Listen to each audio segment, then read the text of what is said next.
حضرت سلیمان علیہ السلام حضرت داؤد علیہ السلام کے بیٹے ہیں اور داؤد علیہ السلام کی وفات پر سلیمان علیہ السلام کو بادشاہت ملی تھی۔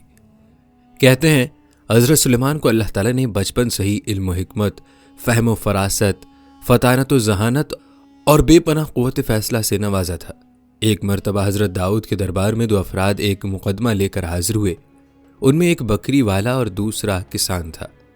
کسان نے دعویٰ کیا کہ اس شخص کی بکریوں نے میرے کھیت میں گھس کر اسے تباہ و برباد کر ڈالا۔ حضرت داؤد نے اپنے علم و تجربے کے پیش نظر فیصلہ دیا کہ کھیتی کا نقصان بکریوں کے ریوڑ کی قیمت کے برابر ہے، لہٰذا بکریوں کا پورا ریوڑ بطور تاوان مدعی کو دے دیا جائے۔ فریقین عدالت سے باہر نکلے تو دروازے پر نوعمر حضرت سلیمان سے ملاقات ہو گئی۔ انہوں نے مقدمے کے بارے میں دریافت کیا اور فیصلہ سن کر دونوں کو لے کر والد محترم کی خدمت میں حاضر ہوئے اور گزارش کی اگر اجازت ہو تو اس فیصلے سے متعلق اپنی رائے پیش کروں۔ اجازت ملنے پر حضرت سلیمان بولے، آپ بکریاں تو کھیت والے کو دے دیں تاکہ وہ ان سے فائدہ اٹھاتا رہے، اور کھیت کی زمین بکریوں والے کے سپرد کر دیں کہ وہ اس میں کاشت کر کے کھیت کو اس حالت میں لے آئے جیسا بکریوں کے چرنے سے پہلے تھا، پھر کھیت واپس کسان کو دے دیں اور بکریاں بکری والے کو۔ حضرت داؤد کو یہ فیصلہ بہت پسند آیا اور اسی کا تذکرہ قرآن کریم میں یوں ہوا ہے، اور داؤد اور سلیمان کو یاد کیجئے جب کہ وہ کھیت کے معاملے میں فیصلہ کر رہے تھے کہ کچھ لوگوں کی بکریاں رات کو چر گئی تھیں اور ہم ان کے فیصلے میں موجود تھے اور ہم نے اس کا صحیح فیصلہ سلیمان کو سمجھا دیا۔ سورہ انبیاء۔ بسم اللہ الرحمن الرحیم۔ السلام علیکم محترم ناظرین، حضرت سلیمان علیہ السلام کو جو بادشاہت عطا ہوئی، ایسی بادشاہت نہ پہلے کسی کو ملی اور نہ آئندہ کسی کو ملے گی۔ آپ کی بادشاہت صرف انسانوں پر نہ تھی بلکہ آپ نے جنات پر بھی بادشاہت کی ہے، ہوائیں بھی آپ کے تابع تھیں اور آپ نے چرند پرند کے اوپر بھی بادشاہت کی ہے، کیونکہ آپ کو اللہ تعالیٰ نے چرند پرند کی بولی بھی سکھلا دی تھی، اور یہ بادشاہت اللہ تعالیٰ نے حضرت سلیمان کو ان کی دعا پر عطا فرمائی تھی۔ آج کی ویڈیو میں حضرت سلیمان کی بادشاہت اور آپ کی زندگی سے چند دلچسپ، حیرت انگیز اور ایمان افروز واقعات آپ کی خدمت میں پیش کیے جائیں گے۔ آپ کی زندگی کا ہر واقعہ ہی عجیب اور حیرت انگیز ہے، لہٰذا ویڈیو کو آپ نے بغیر اسکپ کیے مکمل دیکھنا ہے۔ ناظرین، روایات بتاتی ہیں کہ حضرت سلیمان علیہ السلام نے اللہ تعالیٰ سے اپنی بادشاہت کے لیے دعا مانگی تھی، جیسا کہ قرآن مجید میں آپ کی دعا موجود ہے کہ حضرت سلیمان نے یوں دعا مانگی، اے میرے پروردگار، میری مغفرت فرما اور مجھے ایسی بادشاہت عطا کر جو میرے بعد کسی کو بھی میسر نہ ہو، بے شک تو بڑا عطا فرمانے والا ہے۔ حضرت سلیمان کی یہ دعا اللہ کے دین کے غلبے ہی کے لیے تھی، چنانچہ اللہ عز و جل نے دعا قبول فرمائی اور انہیں عظیم الشان حکومت عطا فرمائی۔ آپ عفت اقلیم کے بادشاہ تھے، دنیا کی ہر شے آپ کی مطیع اور فرما بردار تھی۔ ہوا کو حکم دیتے تو وہ مہینوں کا سفر گھنٹوں میں طے کر دیتی، چرند پرند سب حکم کی تابعداری کے لیے حاضر ہوتے، سرکش جنات ہر وقت ہاتھ باندھے احکامات کی بجاوری کے لیے تیار رہتے، اور شیاطین زنجیروں میں جکڑے رہتے، جیسا کہ سورہ انبیاء میں ارشاد ہے۔ اور ہم نے تیز ہوا سلیمان کے تابع کر دی جو ان کے حکم سے اس ملک میں چلتی تھی جس میں ہم نے برکت دی تھی، یعنی ملک شام، اور ہم ہر چیز سے باخبر ہیں۔ حضرت حسن بصری رحمۃ اللہ علیہ فرماتے ہیں کہ ہوا کے مسخر کرنے کا واقعہ حضرت سلیمان کے ساتھ اس وقت پیش آیا جب آپ اپنے لشکری گھوڑوں کے معائنے میں مصروف تھے۔ اس اثنا میں آپ کی عصر کی نماز فوت ہو گئی۔ چونکہ اس غفلت کا سبب گھوڑے بنے تھے، لہٰذا انہوں نے اپنے ان خوبصورت اور بیش بہا گھوڑوں کو ذبح کر دیا۔ حضرت سلیمان نے جب اپنی سواری کے جانور قربان کر دیے تو اللہ تعالیٰ نے انہیں اس سے بہتر سواری عطا فرما دی اور ہوا کو مسخر کر دیا۔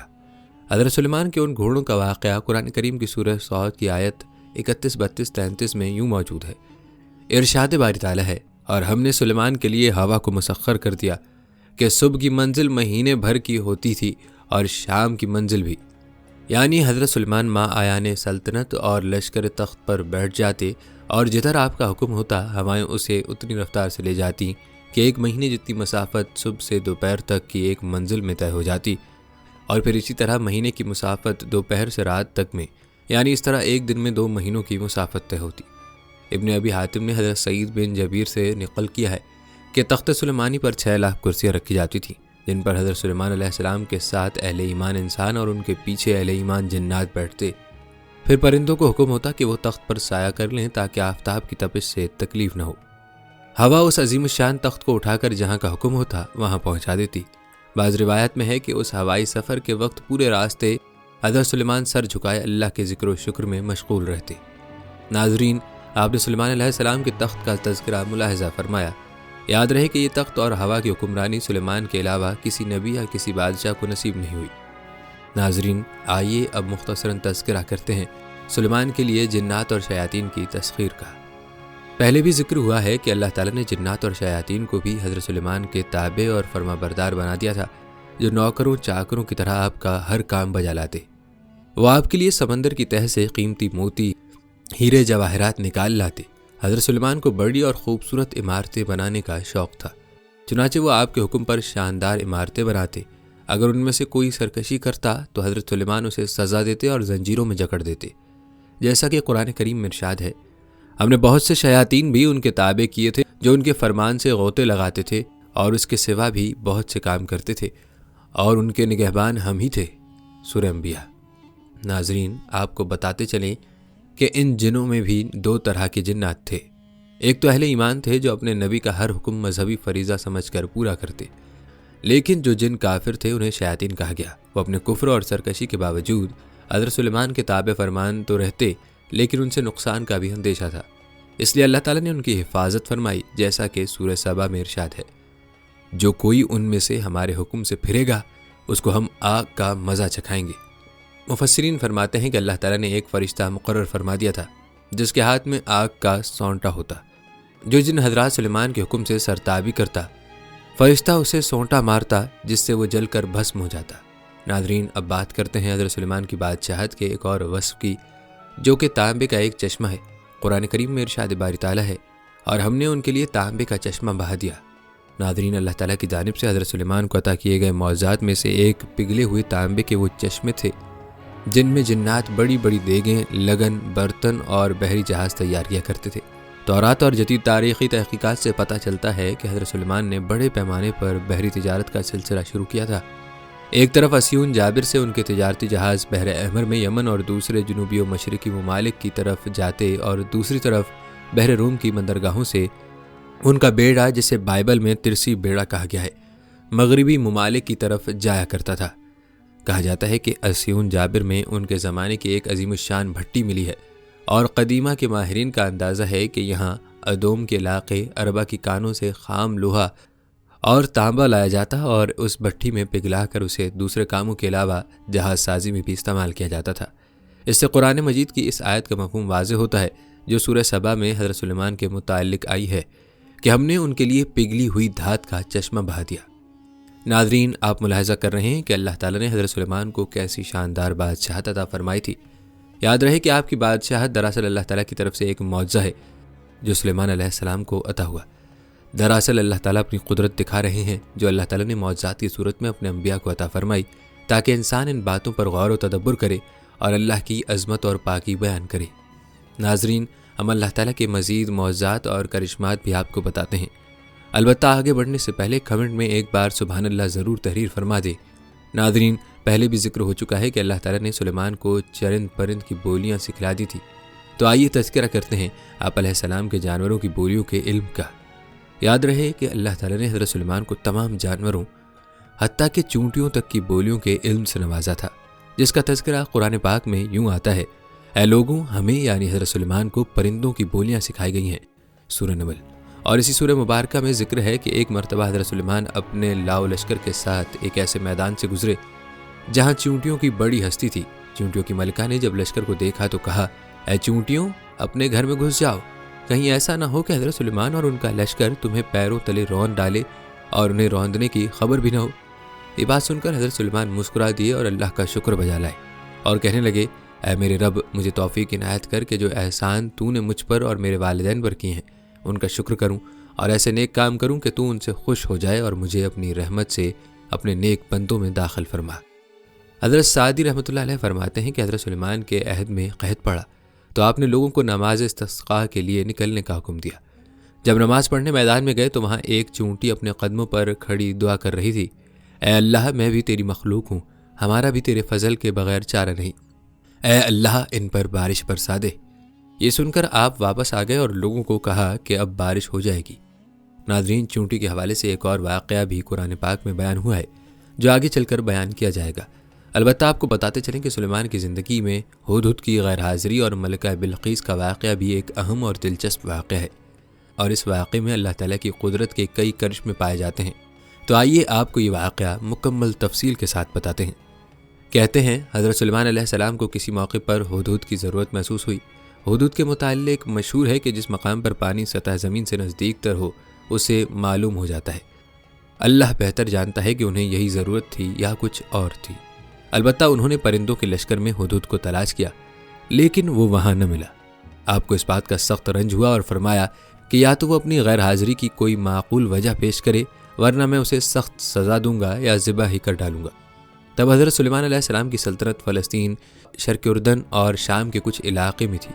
افریقہ میں بھی حبشہ اور مصر کا کچھ حصہ آپ کے زیر نگیں آ گیا تھا، لیکن جنوبی یمن کا علاقہ آپ کی سلطنت سے بہت دور تھا۔ ہدہد حضرت سلیمان کے لشکر سے غائب ہو کر یمن کے علاقے سبا میں پہنچ گیا تھا۔ یہاں کے لوگ تجارت پیشہ اور آسودہ حال تھے۔ کچھ دیر بعد ہدہد حضرت سلیمان کے پاس حاضر ہوا اور کہنے لگا کہ میں اہل سبا کے کچھ ایسے یقینی حالات معلوم کر کے آ رہا ہوں جن کی تاحال آپ کو کچھ خبر نہیں ہے، اور وہ یقینی خبر یہ ہے کہ سبا کا ملک ایک زرخیز و شاداب علاقہ ہے۔ ان لوگوں کو وہاں سب ضروریات زندگی وافر مقدار میں میسر ہیں۔ ان لوگوں پر حکمران ایک عورت ہے، ملکہ بلقیس، جو بڑے عالیشان تخت پر بیٹھ کر حکمرانی کر رہی ہے۔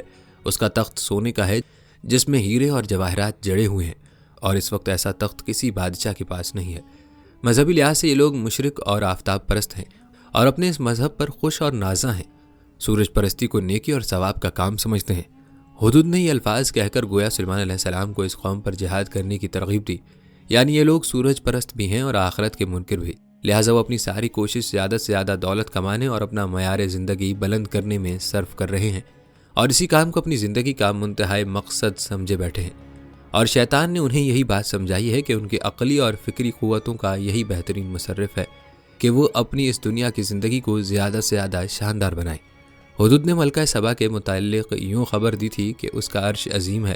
اللہ تعالیٰ نے فرمایا عرش عظیم تو صرف اللہ کا ہے، اس کے عرش کے مقابلے میں کسی کا تخت عظیم نہیں ہو سکتا، نہیں اللہ کے مقابلے میں آفتاب یا دوسری اشیاء کو اللہ کہا جا سکتا ہے، یا کسی ایسی چیز کو سجدہ کیا جا سکتا ہے۔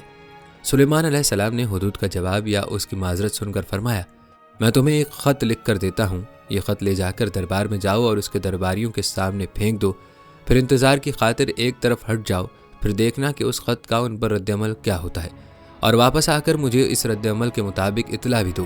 اس سے جہاں یہ بات معلوم ہو جائے گی کہ اس یقینی خبر کو ہم تک پہنچانے میں کہاں تک سچے ہو، وہاں ان لوگوں کے رد عمل سے یہ بھی معلوم ہو جائے گا کہ وہ لوگ کس ذہنیت کے مالک ہیں۔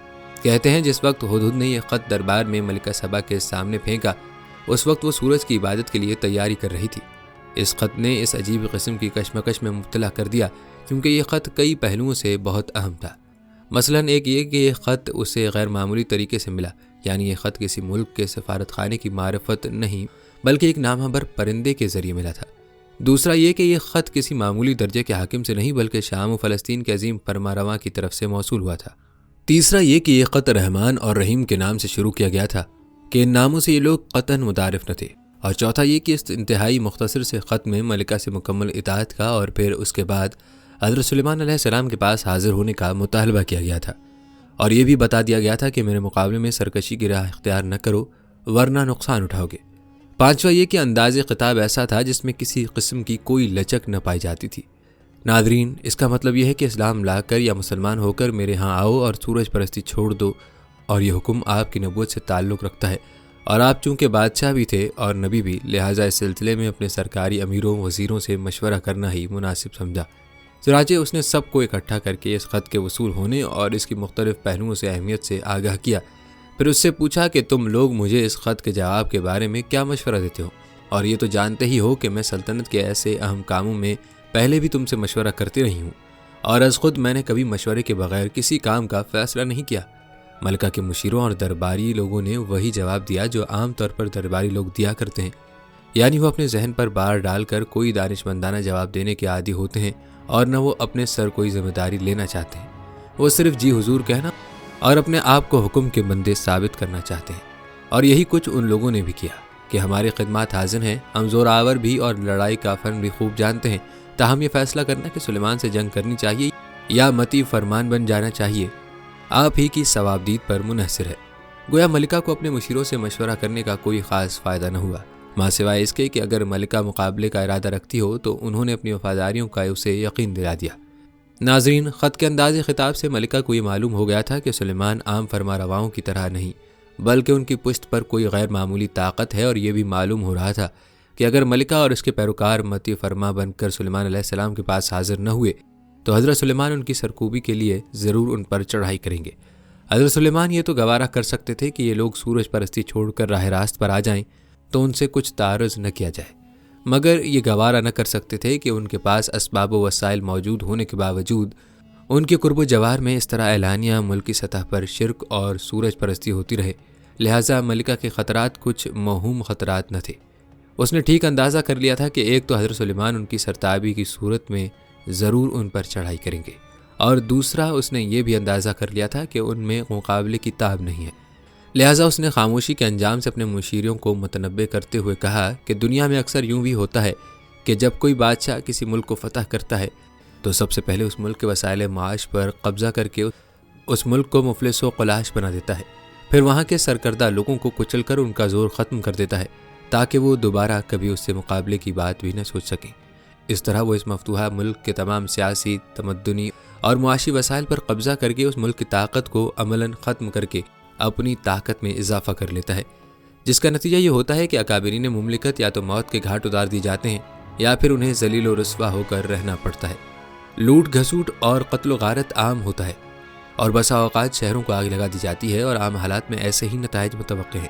ناظرین، ملکہ کی اس تقریر سے یہ تو صاف واضح تھا کہ وہ مقابلے کے لیے تیار نہیں، مگر وہ فوری طور پر متی فرمان ہونے پر بھی آمادہ نہ تھی۔ لہٰذا اس نے ایک دانشمندانہ قدم اٹھاتے ہوئے درمیانی راستہ اختیار کیا، جو یہ تھا کہ حضرت سلیمان کے پاس ایک وفد بھیجا جائے اور ساتھ کچھ تحفے تحائف بھی بھیجے جائیں۔ ان لوگوں کے رد عمل سے ان کی ذہنیت پوری طرح واضح ہو جائے گی۔ چنانچہ اس نے ہدیے کی صورت میں بہت سامان و دولت، کچھ سونے کی اینٹیں اور کچھ نوادرات بھیجے، اور وفد کے لیے ایسے آدمی انتخابات کیے جو بہت خوبصورت تھے، اور اس سے دراصل وہ حضرت سلیمان کا امتحان لینا چاہتی تھی۔ وہ کس قسم کی اشیاء کا شوق رکھتے تھے، نیز یہ کہ اگر وہ دنیا دار بادشاہ ہے تو تحائف قبول کر لے گا، اس صورت میں اس سے جنگ بھی لڑی جا سکتی ہے، اور نبی ہے تو تحفے قبول نہیں کرے گا، نہ اس سے مقابلہ ممکن ہوگا۔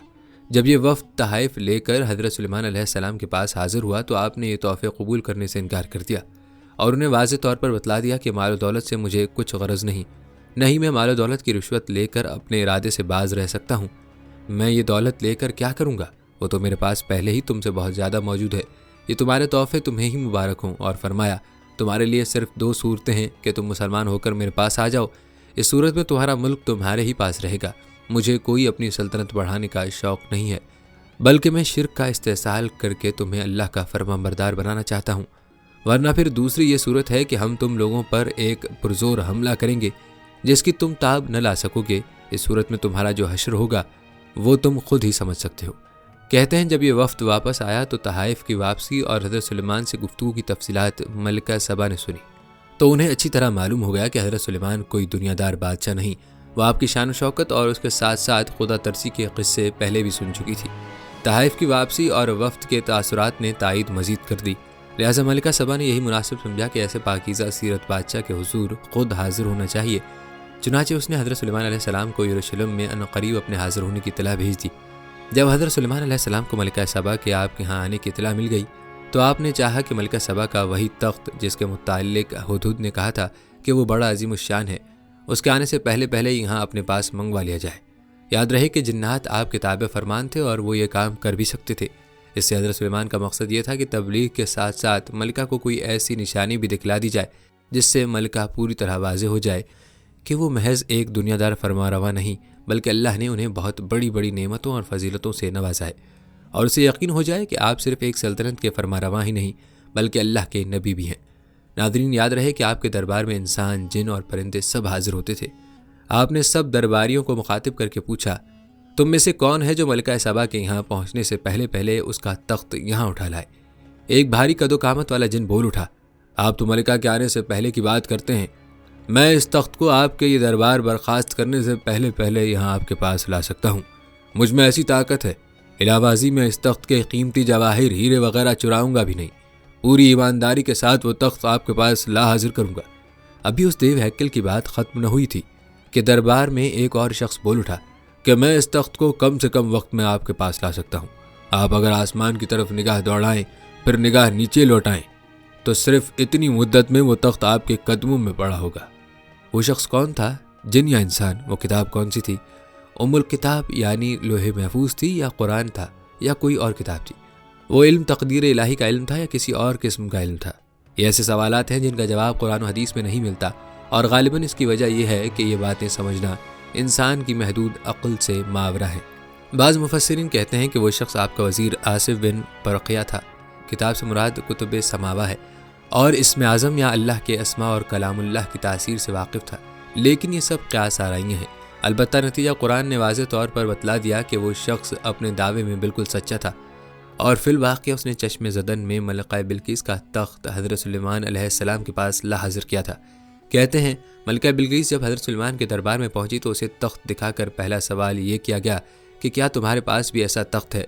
وہ بڑی عقل مند عورت تھی، اس نے فوراً پہچان لیا کہ یہ تخت اسی کا ہے، البتہ اس میں کچھ تبدیلیاں کر لی گئی ہیں، لہٰذا اس نے جواب بھی سوال کے مطابق دیتے ہوئے کہا کہ یہ تو بالکل ویسا ہی لگتا ہے۔ اگر اس سے یہ سوال کیا جاتا کہ کیا یہ تیرا تخت ہے، تب بھی وہ جواب دیتی کہ ہاں یہ میرا ہی تخت ہے۔ اس امتحان سے حضرت سلیمان نے اس کے عقل مند ہونے کا اندازہ کر لیا۔ اس سوال کے بعد جو بات سلیمان علیہ السلام اسے سمجھانا چاہتے تھے اس نے خود ہی اظہار کر دیا اور کہنے لگی، یہ عرش کے یہاں لانے کا کام واقعی موزانہ ہے جو آپ کی نبوت پر دلیل ہے، لیکن ہمیں تو اس سے پہلے ہی آپ کے متعلق بہت کچھ معلومات حاصل ہو چکی ہیں اور ہم آپ کے تابع فرمان بن کر ہی یہاں آئے ہیں۔ یہ بلقیس کی عقل کا دوسرا امتحان تھا۔ حضرت سلیمان علیہ السلام نے اپنے محل کا صحن کچھ اس انداز سے بنوایا تھا جس کے اوپر شیشہ جڑا ہوا تھا، لیکن جب کوئی شخص محل میں داخل ہوتا تو اس کا زاویہ نگاہ ایسا ہوتا تھا کہ اسے وہ صحن ایک گہرا پانی کا حوض معلوم ہوتا تھا جس میں پانی لہریں مار رہا ہو، اور اس کی کیفیت کچھ ایسی تھی جیسے کسی دور سے دیکھنے والے کو ریت کا تودا یا سراب ٹھاٹھے مارتا ہوا پانی نظر آتا ہے۔ آپ نے بلقیس سے فرمایا کہ چلو اب محل میں چلیں۔ بلقیس نے جب صحن کا یہ نظارہ دیکھا تو اسے پانی کا گہرا حوض سمجھ کر اپنی پنڈلیوں سے اپنے پانچے اٹھا لیے۔ تب سلیمان علیہ السلام نے اسے بتلایا کہ پانچے اوپر چڑھانے کی ضرورت نہیں، یہ پانی کا حوض نہیں بلکہ شیشے کا چکنا فرش ہے۔ گویا وہ اس امتحان میں دھوکہ کھا گئی، یعنی جس طرح میں نے شیشے کے صحن کو پانی کا لہریں مارنے والا گہرا حوض سمجھ کر غلطی کھائی ہے، اسی طرح میں اور میری قوم سورج کی چمک اور دمک دیکھ کر اسے معبود سمجھنے لگے، تو یہ بھی ہماری فاش غلطی اور اپنے آپ پر ظلم تھا۔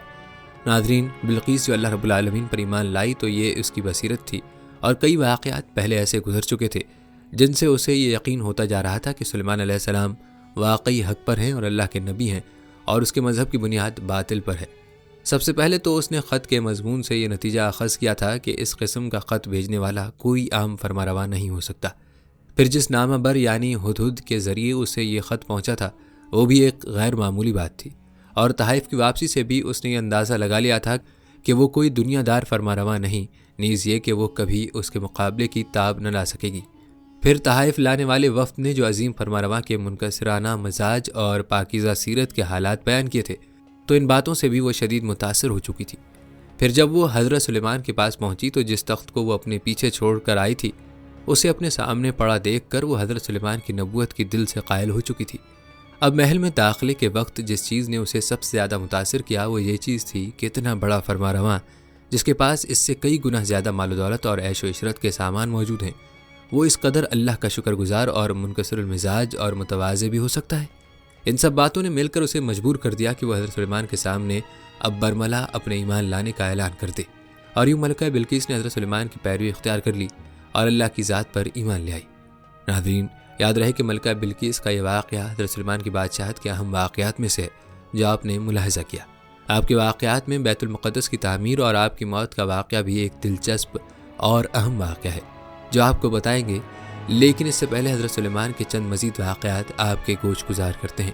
کہتے ہیں ایک دن حضرت سلیمان دریا کے کنارے بیٹھے ہوئے اللہ کی قدرت کے نظارے فرما رہے تھے تو دیکھا کہ ایک چونٹی آئی جس کے منہ میں ایک دانہ تھا، رزق تھا، اور یہ اس خوراک کو، اس دانے کو لے کر دریا کے کنارے جا رہی تھی۔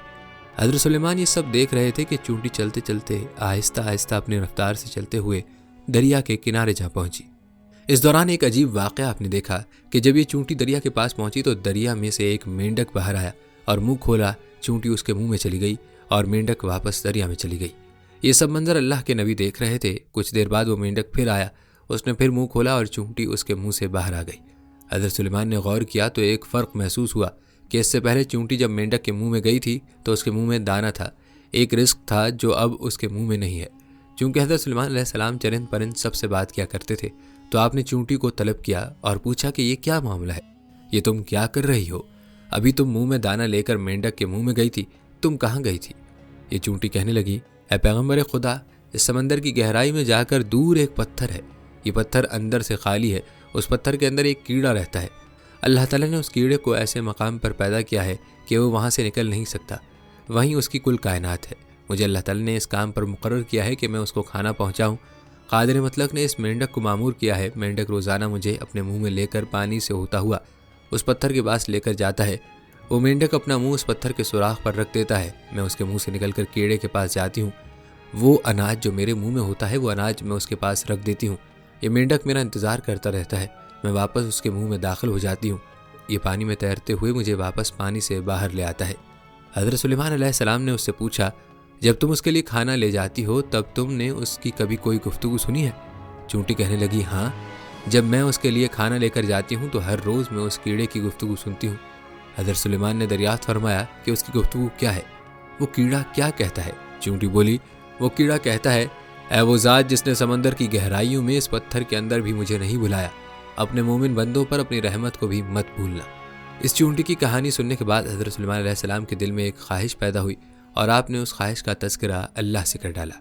حضرت سلیمان کی یہ خواہش کیا تھی اور اللہ نے کیا جواب دیا، اور حضرت سلیمان توبہ پر کیوں مجبور ہوئے، آئیے آپ کو بتاتے ہیں۔ یاد رہے کہ حضرت سلیمان علیہ السلام کی یہ خواہش خدا نخواستہ کسی تکبر کی وجہ سے نہیں تھی، بلکہ رب تعالیٰ سے محبت کے سبب تھی، مخلوقات سے محبت کے سبب تھی۔ آپ کی خواہش تھی کہ ایک دفعہ اللہ کی مخلوق کو میں کھانا کھلاؤں گا اور اللہ تعالیٰ کے دیے ہوئے رزق ہی میں سے کھلاؤں گا۔ لہذا حضرت سلیمان اللہ سے ہم کلام ہوئے اور عرض کیا کہ اے میرے معبود، تو مجھے اجازت دے کہ میں تیری تمام مخلوقات کو پورے سال کا کھانا کھلاؤں، ان کی دعوت کروں۔ اے میرے رب، یہ میری خواہش ہے۔ تو اللہ تعالیٰ نے ان کے پاس وحی بھیجی اور فرمایا، اے سلیمان، تو اس پر ہرگز قدرت نہیں رکھتا۔ حضرت سلیمان نے ایک مرتبہ پھر درخواست کی، مجھے صرف 7 دن کی ہی اجازت دیں کہ میں آپ کی مخلوقات کو کھانا کھلا سکوں۔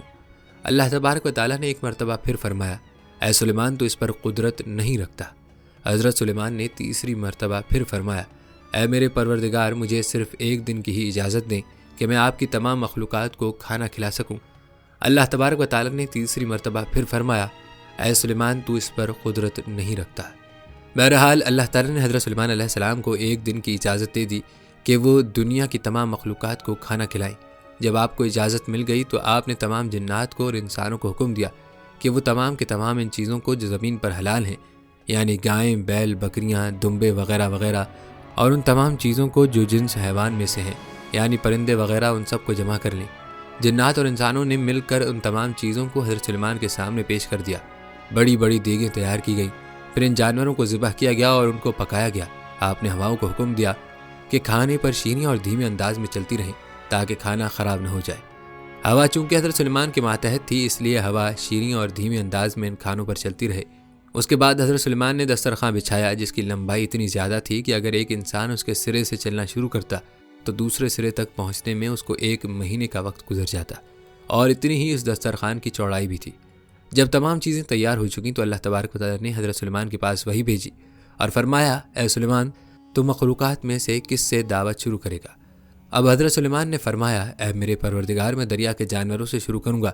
تو اللہ تعالیٰ نے سمندر کی ایک مچھلی کو حکم دیا کہ وہ حضرت سلیمان علیہ السلام کی دعوت کھائے، کیونکہ آج ان کے لیے حضرت سلیمان علیہ السلام کی طرف سے دعوت ہے۔ مچھلی نے سر اٹھایا اور کہنے لگی، اے سلیمان، میں نے سنا ہے تو نے ضیافت کا دروازہ کھول دیا ہے اور آج تو میری ضیافت کرے گا۔ حضرت سلیمان نے فرمایا، اے مچھلی، تو نے ٹھیک سنا ہے، آ جاؤ اور کھانا شروع کرو۔ وہ مچھلی آگے بڑھی اور دسترخوان کے ایک سرے سے کھانا شروع کر دیا۔ مچھلی نے اس قدر کھایا کہ کچھ ہی دیر میں سارے کا سارا دسترخوان ہی صاف ہو گیا، اور اس کے بعد آواز لگائی، اے سلیمان، مجھے کھانا کھلاؤ اور میرا شکم سیر کرو، میرا پیٹ ابھی تک نہیں بھرا۔ حضرت سلیمان نے فرمایا، تو سارا کھا گئی اور اس سے بھی تیرا پیٹ نہیں بھرا؟ تو مچھلی نے کہا، اے سلیمان، کیا مہمان کے لیے میزبان کا جواب اس طرح سے ہوتا ہے؟ اے سلیمان، آپ خوب جان لیجئے جو کھانا آپ نے کئی روز سے بنایا تھا، جس کھانے کو آپ کو بنانے میں کئی دن لگ گئے تھے، اتنا کھانا میرا پروردگار 1 دن میں مجھے 3 مرتبہ پہنچاتا ہے، اور آج تک کبھی بھی اس میں کمی نہیں ہوئی۔ اسی لیے اے سلیمان، آج میرے کھانے سے روکنے کا سبب تو بنا ہے، کیونکہ رزق تو نے اپنے ذمے لے لیا تھا اور تو نے میرے کھانے میں کمی کر لی۔ اسی وقت حضرت سلیمان علیہ السلام اللہ تبارک و تعالیٰ کے سامنے سجدے میں گر پڑے اور کہنے لگے، پاک ہے وہ ذات جو کفالت کرنے والی ہے مخلوق کی روزیوں کے ساتھ، مخلوق جانتی بھی نہیں کہ کہاں سے آتا ہے۔ ناظرین، بے شک ہمارا رازق صرف اور صرف اللہ ہے، چنانچہ ہمیں رزق صرف اسی سے مانگنی چاہیے، اور کبھی اپنے مال و دولت اور وزارت کے بلبوتے پر انسان کو ناز نہیں کرنا چاہیے کہ میرے پاس مال ہے، منصب ہے، بلکہ سب کچھ ہونے کے باوجود بھی اللہ سے مانگتے رہنا چاہیے، کیونکہ ہر چیز کا مالک اور ہماری روزی کا رازق صرف اور صرف اللہ ہے۔ ناظرین، بیان کیا گیا واقعہ بھی حضرت سلیمان کے دور کا حیرت انگیز اور سبق آموز واقعہ تھا۔ آئیے آپ کو حضرت سلیمان کے دور کی ایک اور چونٹی کا واقعہ بھی سناتے ہیں کہ جس کا تذکرہ اللہ رب العزت نے قرآن پاک میں بھی فرمایا ہے۔ روایات میں آتا ہے کہ حضرت سلیمان علیہ السلام جب اپنے لشکروں کو لے کر چلے اور ایک جنگل پر گزر ہوا جہاں چونٹیوں کا لشکر تھا، لشکر سلیمان علیہ السلام کو دیکھ کر ایک چونٹی نے دوسری چونٹی سے کہا کہ جاؤ اپنے اپنے سوراخوں میں چلی جاؤ، کہیں ایسا نہ ہو کہ لشکر سلیمان چلتا ہوا تمہیں رون ڈالے اور انہیں علم بھی نہ ہو۔ حضرت حسن فرماتے ہیں اس چونٹی کا نام ہرمس تھا، یہ بنو شیبان کے قبیلے سے تھی بھی لنگڑی، بقدر بھیڑیے کہ اسے خوف ہوا کہیں سب روندی جائیں گی اور پس جائیں گی۔ یہ سن کر حضرت سلیمان علیہ السلام کو تبسم بلکہ ہنسی آ گئی اور اسی وقت اللہ تعالیٰ سے دعا کی کہ اے اللہ، مجھے اپنی نعمتوں کا شکریہ ادا کرنا الہام کر جو تو نے مجھ پر انعام کیے ہیں، مثلاً پرندوں اور حیوانوں کی زبان سکھا دینا وغیرہ، نیز جو نعمتیں تو نے میرے والدین پر انعام کی ہیں کہ وہ مسلمان مومن ہوئے، اور مجھے نیک عمل کرنے کی توفیق دے جن سے تو خوش ہو، اور جب میری موت آ جائے تو مجھے اپنے نیک بندوں اور بلند رفقا میں ملا دے جو تیرے دوست ہیں۔ حضرت سلیمان علیہ السلام چونکہ جانوروں کی بولیاں سمجھتے تھے، اس کی بات کو بھی سمجھ گئے اور بے اختیار ہنسی آ گئی، اور اللہ کو اس چونٹی کی یہ ادا بہت ہی پسند آئی کہ اس نے اپنے قبیلے کی باقی چونٹیوں کی فکر کی، لہٰذا اللہ رب العزت نے اس چونٹی کا تذکرہ اپنی مبارک کتاب قرآن کریم میں بھی فرمایا اور اس چونٹی کے نام کی پوری سورت قرآن میں نازل فرمائی۔ ناظرین، حضرت سلیمان کے دور کی ایک اور چونٹی کا تذکرہ بھی کتابوں میں ملتا ہے۔ ابن ابی حاتم میں ہے کہ ایک مرتبہ حضرت سلیمان علیہ السلام بن داؤد علیہ السلام استسقاء کے لیے نکلے تو دیکھا کہ ایک چونٹی الٹی لیٹی ہوئی اپنے پاؤں آسمان کی طرف اٹھائے ہوئے دعا کر رہی ہے کہ اے اللہ، ہم بھی تیری مخلوق ہیں، پانی برسنے کی محتاجی ہمیں بھی ہے، اگر پانی نہ برسا تو ہم ہلاک ہو جائیں گے۔ یہ دعا اس چونٹی کی سن کر آپ نے لوگوں میں اعلان کیا، لوٹ چلو، کسی اور ہی کی دعا سے تم پانی پلائے گئے۔ ناظرین، معلوم ہوا کہ اللہ کی تمام مخلوقات اللہ کی تسبیح بھی بیان کرتی ہیں اور اللہ سے دعائیں بھی مانگتی ہیں اور اللہ کو پکارتی ہیں، لیکن افسوس کہ آج کا مسلمان غفلت میں ڈوبا ہوا ہے اور اس کو اللہ سے مانگنے اور اللہ سے باتیں کرنے کا وقت ہی نہیں ملتا، جو سخت خسارے کی بات ہے۔ ناظرین، یہ تھے چند واقعات حضرت سلیمان کی زندگی سے جو آپ کے معجزات اور آپ کی بادشاہت سے متعلق تھے۔ اب تذکرہ کرتے ہیں بیت المقدس کی تعمیر کا اور حضرت سلیمان کی وفات کے حیرت انگیز واقعے کا۔ ناظرین، یاد رہے کہ اللہ کے ہر کام میں کوئی نہ کوئی حکمت پوشیدہ ہوتی ہے، اللہ کا کوئی کام ایسا نہیں ہے جو حکمت سے خالی ہو۔ حضرت سلیمان کی وفات کے واقعے میں بھی اللہ تعالیٰ کی حکمتیں موجود ہیں جن کے بارے میں آپ کو قرآن پاک اور مختلف تفاسیر کی روشنی میں بتائیں گے، لیکن پہلے حضرت سلیمان کی وفات کا حیرت انگیز واقعہ ملاحظہ فرمائیں۔ ناظرین، کہتے ہیں بیت المقدس کی تعمیر جو حضرت داؤد علیہ السلام نے شروع کی تھی، حضرت سلیمان علیہ السلام نے اس کی تکمیل فرمائی۔ روایات بتاتی ہیں کہ اس میں کچھ کام تعمیر کا باقی تھا اور یہ تعمیر کا کام جنات کے سپرد تھا، اور ان جنات کی طبیعت میں سرکشی غالب تھی، لیکن حضرت سلیمان علیہ السلام کے خوف سے جنات کام کرتے تھے۔ ان کی وفات کا جنات کو علم ہو جاتا تو فوراً کام چھوڑ بیٹھتے اور تعمیر رہ جاتی۔ اس کا انتظام حضرت سلیمان علیہ السلام نے بإذن ربانی یہ کیا کہ جب موت کا وقت آیا تو موت کی تیاری کر کے اپنے محراب میں داخل ہو گئے جو شفاف شیشے سے بنی ہوئی تھی، باہر سے اندر کی سب چیزیں نظر آتی تھیں۔ حضرت سلیمان اپنے معمول کے مطابق عبادت کے لیے عصا کا سہارا لے کر کھڑے ہو گئے۔ آپ اس انداز سے کھڑے ہوئے کہ روح پرواز کرنے کے بعد بھی آپ کا جسم مبارک اس عصا کے سہارے اپنی جگہ جمع رہا۔ اسی حالت میں حضرت سلیمان علیہ السلام کی روح وقت مقرر پر قبض کر لی گئی، مگر وہ اپنے عصا کے سہارے اپنی جگہ جمے رہے اور باہر سے ایسے نظر آتے کہ عبادت میں مشغول ہیں۔ آپ کا جنات پر اس قدر روب تھا کہ جنات کی یہ مجال نہ تھی کہ پاس آ کر دیکھتے، لہٰذا وہ سلیمان علیہ السلام کو زندہ سمجھ کر کام میں مشغول رہے، یہاں تک کہ سال بھی گزر گیا اور تعمیر بیت المقدس کا بقیہ کام پورا ہو گیا۔ بیت المقدس کا کام پورا ہونے پر اللہ تعالیٰ نے گھن کے کیڑے کو، جس کو اردو میں دیمک کہا جاتا ہے اور قرآن کریم نے اس کو دعوت الارض کے نام سے موسوم کیا ہے، عصائے سلیمانی پر مسلط کر دیا۔ دیمک نے عصا کی لکڑی کو اندر سے کھا کر کمزور کر دیا۔ یوں عصا کا سہارا ختم ہوا تو سلیمان علیہ السلام کا جسد مبارک گر گیا۔ اس وقت جنات کو ان کی موت کی خبر ہوئی۔ ناظرین، یہ تھا حضرت سلیمان علیہ السلام کی موت کا عجیب واقعہ کہ آپ کی روح قبض ہو جانے کے بعد بھی ایک عرصے تک آپ کا جسم مبارک آپ کے محراب میں اللہ کے حکم سے اپنی حالت پر موجود رہا۔ آپ کی موت کے اس واقعے میں کیا کیا حکمتیں پوشیدہ ہیں، اس حوالے سے مختلف مفسرین کی تفاسیر آپ کو بتاتے ہیں۔ ناظرین، یہاں یہ بھی بات سوچنے کی ہے کہ حضرت سلیمان علیہ السلام جن کو ایسی بے مثل حکومت و سلطنت حاصل تھی کہ صرف ساری دنیا پر ہی نہیں بلکہ جنات اور تیور اور ہوا پر بھی ان کی حکومت تھی، مگر ان سب سامانوں کے باوجود موت سے ان کو بھی نجات نہ تھی، اور یہ کہ موت تو مقرر وقت پر آئی تھی جو آ کر رہی۔ اسی لیے تو کہا جاتا ہے کہ موت ایسی اٹل حقیقت ہے کہ جس کا انکار کسی کو نہیں۔ ناظرین، حضرت سلیمان علیہ السلام کی موت کے واقعے کی ایک بڑی حکمت یہ تھی کہ جنات کو اللہ تعالیٰ نے دور دراز کی مسافت چند لمحات میں قطع کر لینے کی قوت عطا فرمائی تھی۔ وہ بہت سے ایسے حالات و واقعات سے واقف ہوتے تھے جن کو انسان نہیں جانتے تھے۔ جب وہ انسانوں کو ان واقعات کی خبر دیتے تو انسان یہ سمجھتے تھے کہ یہ غیب کی خبر ہے اور جنات کو بھی علم غیب حاصل ہے، لیکن حضرت سلیمان کی موت کے اس عجیب واقعے نے اس بات کی حقیقت کھول دی اور خود جنات کو بھی پتہ چل گیا اور سب انسانوں کو بھی کہ جنات عالم الغیب نہیں ہیں، کیونکہ ان کو غیب کا علم ہوتا تو حضرت سلیمان علیہ السلام کی موت سے 1 سال پہلے ہی باخبر ہو جاتے۔ اس بات کا تذکرہ قرآن پاک کی سورہ سبا کی آیت نمبر 14 میں یوں ہوا ہے، جس کا ترجمہ یہ ہے، پھر جب ہم نے سلیمان علیہ السلام پر موت کا حکم صادر فرما دیا تو ان یعنی جنات کو ان کی موت پر کسی نے آگاہی نہ کی سوائے زمین کی دیمک کے جو ان کے عصا کو کھاتی رہی۔ پھر جب آپ کا جسم زمین پر آ گیا تو جنات پر ظاہر ہو گیا کہ اگر وہ غیب جانتے ہوتے تو اس ذلت انگیز عذاب میں نہ پڑے رہتے۔ ناظرین، اس آیت سے یہ ثابت ہوتا ہے کہ حضرت سلیمان علیہ السلام کی نعش زمین پر کچھ عرصے کے لیے موجود رہی جو کہ سڑنے گلنے سے محفوظ رہی۔ ناظرین، تفسیر ضیاء القرآن میں حضرت سلیمان کی وفات کی حکمتوں کو یوں بیان کیا گیا ہے کہ جنات غیب دانی کا دعویٰ کیا کرتے تھے اور اس وجہ سے وہ انسانوں پر اپنا رعب بٹھاتے اور انہیں طرح طرح کی ایسی باتیں بتاتے جن کا تعلق امور غیبیہ سے ہوتا۔ اللہ تعالیٰ کی غیرت نے ان کا بھانڈا چوراہے پر پھوڑ دیا۔ حضرت سلیمان علیہ السلام کو اس وقت موت سے ہمکنار کیا جب وہ عصا پر ٹیک لگائے مصروف عبادت تھے۔ آپ کی روح پرواز کر گئی لیکن آپ کا جسم مبارک عصا کے سہارے جوں کا توں کھڑا رہا۔ جنات جو آپ کے حکم سے بڑے کٹھن اور مشقت طلب کاموں میں جتے ہوئے تھے اور آپ کے خوف سے سستی نہ کر سکتے تھے، وہ آپ کو کھڑا دیکھتے تو سمجھتے کہ آپ زندہ سلامت ہیں، ذرا غفلت برتی تو کھال ادھیڑ لیں گے۔ اسی طرح پورا سال گزر گیا۔ حکم الہی سے دیمک نے عصا کو چاٹنا شروع کر دیا۔ نیچے سے اوپر تک اسے کھوکھلا کرنے میں 1 سال کا عرصہ بیت گیا۔ جب وہ بالکل کھوکھلا ہو گیا اور آپ کا بوجھ نہ سہار سکا تو ٹوٹ گیا اور آپ نیچے زمین پر آ گئے۔ تب جنات کو پتہ چلا کہ جس کے خوف سے انہوں نے اپنے آپ کو مصیبت میں مبتلا رکھا وہ تو عرصے سے وفات پا چکے ہیں، تو اب ان کے دعوے کی حقیقت فاش ہو گئی۔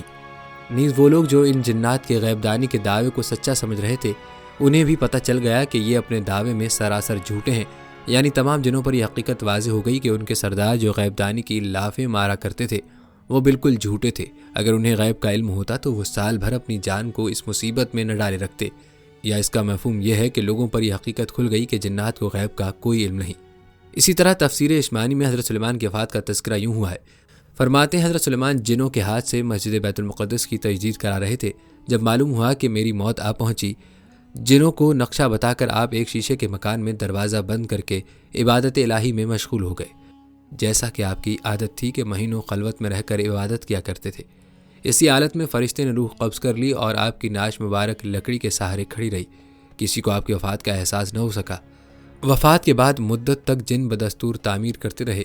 جب تعمیر مکمل ہو گئی تو جس عصا پر ٹیک لگا رہے تھے دیمک کے کھانے سے گرا، تب سب کو وفات کا حال معلوم ہوا۔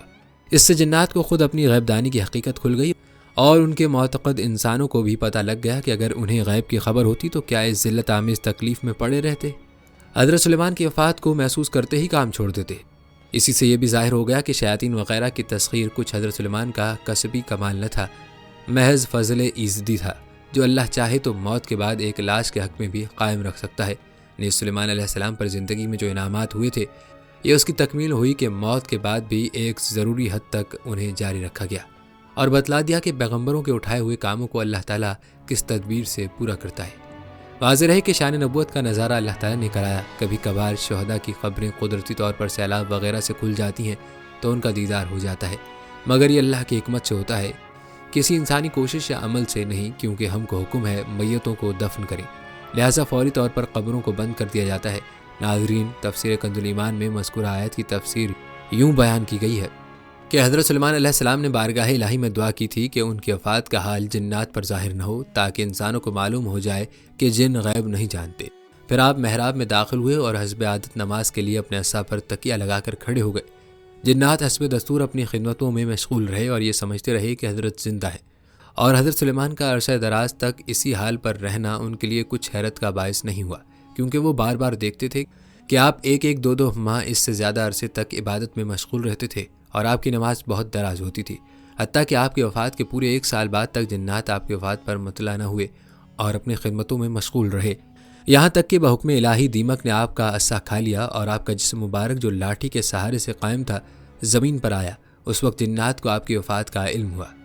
مترجم مولانا احمد رضا خان بریلوی صاحب، مفسر علامہ نعیم الدین مراد آبادی صاحب۔ ناظرین، جہاں تک سلیمان کے لیے جنات اور شیاطین کی تسخیر کا معاملہ ہے تو اس حوالے سے ہم پہلے ہی قرآن و حدیث کی روشنی میں تفصیل بیان کر چکے ہیں۔ ناظرین، آپ نے حضرت سلیمان کی زندگی کے حیرت انگیز واقعات اور آپ کے وفات کا واقعہ، اس میں پوشیدہ حکمتوں کے بارے میں جانا۔ آپ نے ہماری اس ویڈیو کو زیادہ سے زیادہ شیئر کرنا ہے تاکہ باقی مسلمان بہن بھائی بھی ان واقعات کو ملاحظہ کر سکیں۔ ناظرین، خلاصہ کلام یہ ہے کہ اللہ تعالیٰ نے حضرت سلیمان کو بہت سے معجزات عطا فرمائے تھے، جن میں سے چند عظیم معجزات یہ ہیں۔ ایسی عظیم بادشاہت جو ان سے پہلے کسی کو نصیب ہوئی اور نہ ان کے بعد کسی کو میسر آئے گی۔ انسانوں کے علاوہ جنوں اور شیطانوں کو ان کے تابع کر دیا۔ ہر طرح کے جانوروں کو نہ صرف آپ کا فرما بردار کیا بلکہ ان کی بولیاں سمجھنے اور بولنے کی صلاحیت بھی عطا فرمائی۔ ہوا کو مسخر کر دیا کہ آپ 1 ماہ کی مسافت صبح و شام میں طے کر لیا کرتے تھے۔ ان کے لیے پگھلے ہوئے تانبے کا چشمہ جاری کر دیا گیا۔ ان معجزات کی تفصیل آپ ملاحظہ کر چکے ہیں۔ آپ کو یہ بھی بتاتے چلیں کہ قرآن مجید کی 7 سورتوں میں 16 مقامات پر حضرت سلیمان کا تذکرہ ہے۔ سورہ بقرہ، سورہ نساء، سورہ انعام اور سورہ سبا میں ایک بار، سورہ صاد میں 2 جگہ، سورہ انبیاء میں 3 بار، جبکہ سورہ نمل میں 7 مقامات پر آپ کا تذکرہ ہوا ہے۔ آپ کا شمار اللہ تعالیٰ کے جلیل القدر انبیاء میں ہوتا ہے۔ ناظرین، آپ نے حضرت سلیمان کی بادشاہت اور آپ کی زندگی کے متعدد واقعات ملاحظہ کی ہیں۔ جانے سے پہلے آپ کو حضرت سلیمان علیہ السلام کے حسب نسب کے بارے میں بھی بتاتے ہیں۔ یاد رہے کہ آپ کا سلسلہ نسب حضرت ابراہیم سے جا ملتا ہے۔ حافظ ابن کثیر نے آپ کا نسب نامہ یوں تحریر کیا ہے: سلیمان بن داؤد بن عیشا بن عامر بن سلمون بن نخشون بن امینہ اداب بن ارم بن حسرون بن فارس بن یہودا بن یعقوب بن اسحاق بن ابراہیم۔ ناظرین، جہاں تک بات ہے آپ کی والدہ کی تو ان سے متعلق بہت کم معلومات دستیاب ہیں، اور جو ہیں وہ بھی مستند نہیں۔ البتہ ابن ماجہ میں ایک حدیث ہے، رسول اللہ صلی اللہ علیہ وآلہ وسلم نے فرمایا، سلیمان بن داؤد کی والدہ نے ایک دفعہ نصیحت فرمائی، بیٹا رات بھر سوتے ہی نہ رہا کرو، اس لیے کہ رات کے اکثر حصے کو نیند میں گزارنا انسان کو قیامت کے دن اعمال خیر سے محتاج بنا دیتا ہے۔ ناظرین، آخر میں سلیمان کے تخت کے حوالے سے ایک حکایت بیان کر کے اپنی ویڈیو کا اختتام کرتے ہیں۔ ناظرین، حضرت سلیمان علیہ السلام کا ایک قصہ ہے۔ وہ ایک مرتبہ تخت شاہی پر کہیں جا رہے تھے۔ ایک کاشتکار نے انہیں دیکھا کہ اللہ تعالیٰ نے انہیں ایسی بادشاہت عطا فرمائی ہے کہ ہوا بھی ان کو لے کر چلتی ہے۔ یہ دیکھ کر اس شخص نے کہا، سبحان اللہ۔ یہ بات ہوا نے سلیمان علیہ السلام تک پہنچا دی۔ سلیمان علیہ السلام نے کہا کہ اس بندے کو میرے پاس لے آؤ۔ اب وہ شخص پریشان ہو گیا کہ پتہ نہیں ایسا میں نے کیا کر دیا، نہ میں نے کوئی حرص کی اور نہ کوئی لالچ کی، بلکہ میں نے تو اللہ کی تعریف کی۔ حضرت سلیمان علیہ السلام نے اس سے پوچھا کہ تم نے کیا کہا تھا؟ اس نے کہا کہ میں نے یہ کہا تھا۔ فرمایا کہ تم نے جو سبحان اللہ کہا ہے اس کا ثواب قیامت کے دن سلیمان کی سلطنت سے بھی بہت بڑا ہے۔ ناظرین، اس واقعے سے معلوم ہوتا ہے کہ سبحان اللہ حضرت سلیمان کی سلطنت سے بہتر ہے، کیونکہ سبحان کا ثواب ہمیشہ رہنے والا ہے اور سلیمان علیہ السلام کی بادشاہت اور سلطنت ختم ہو چکی ہے۔ حضور صلی اللہ علیہ وآلہ وسلم نے فرمایا کہ سبحان اللہ نصف المیزان، یعنی اعمال کے ترازو کا آدھا پلڑا نیکیوں سے بھر دیتا ہے، اور الحمدللہ افضل ذکر اور افضل دعا ہے۔ ناظرین، یہ تھی ہماری آج کی ویڈیو۔ ہم یہ امید کرتے ہیں کہ آپ کو ہماری آج کی ویڈیو پسند آئی ہوگی۔ ویڈیو پسند آئی ہے تو ویڈیو کو لائک کیجیے گا اور کمنٹ سیکشن میں اپنی رائے کا اظہار ضرور دیجیے گا۔